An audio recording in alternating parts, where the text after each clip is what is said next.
let's just take a moment here to explore something that's right at the very center of our lives, but something we rarely stop to really look at. Let's talk about the architecture of our own self-awareness. So, to get us started, I want you to think about this question. How well do you really know yourself? I know it sounds simple, right? But the answer, well, it might just be a little more complicated than you'd think.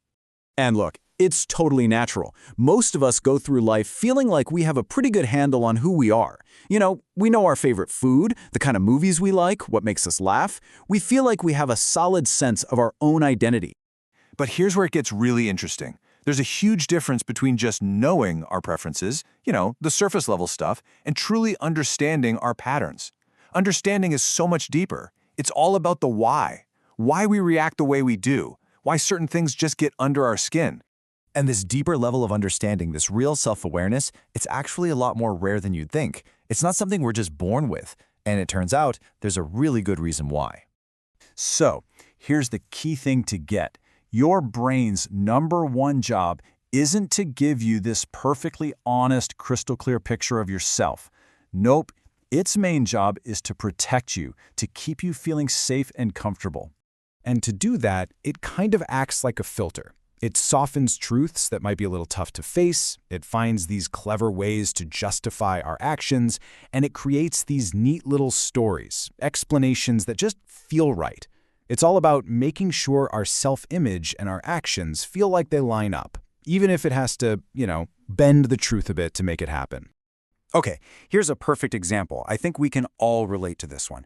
That thought, I just don't have time to work on my goals. It feels 100% true, doesn't it? We're all so busy. It's a really convenient, comfortable explanation.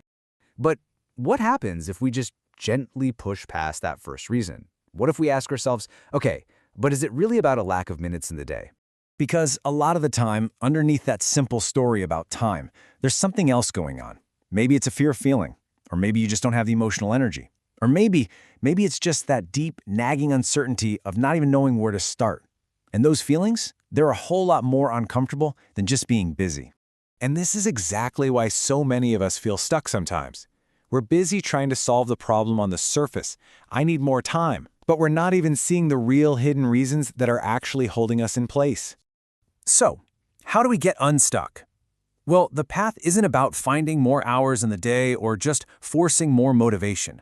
It's about building a capacity for some honest reflection, just a willingness to pause and ask some deeper questions. It can start with a really simple question. After you have a moment of frustration or a surprisingly strong emotional reaction, instead of just blowing past it, what if you paused and asked, why did I react that way? What was really going on there for me? Then there's the next one, which looks at the bigger picture. When you notice yourself doing the same thing over and over again, maybe it's procrastinating or picking a fight or avoiding a certain task, you can ask, why do I keep repeating this pattern? What is this behavior really doing for me? What's it helping me avoid? And this might be the most powerful and often the most difficult question of all. What am I avoiding? Wow, this one cuts right to the heart of our brain's protective mission. What uncomfortable feeling, what difficult truth, what big task am I basically organizing my whole life around trying not to face? Now, asking these questions, it's not a one-and-done kind of thing. It's a practice. But when you start to practice this kind of awareness, this sort of gentle curiosity about yourself, something really fundamental starts to shift inside you. You start to move from just reacting automatically, being driven by these unseen patterns and triggers, and you start to create a little bit of space. And right there, in that tiny bit of space, that's where you find the freedom to choose how you want to respond, with intention, with clarity. So how do you start, today? It's way simpler than it sounds. First, just start paying attention to your emotional reactions. That's it. Second, begin to just notice your habits, without judging them. And third, start to gently question your own assumptions, like that old story about not having enough time. And please, remember this. The goal here is not to become some perfect, flawless person who never gets upset. The goal is simply to be aware, to notice what's happening inside you as it's happening with a little bit of kindness.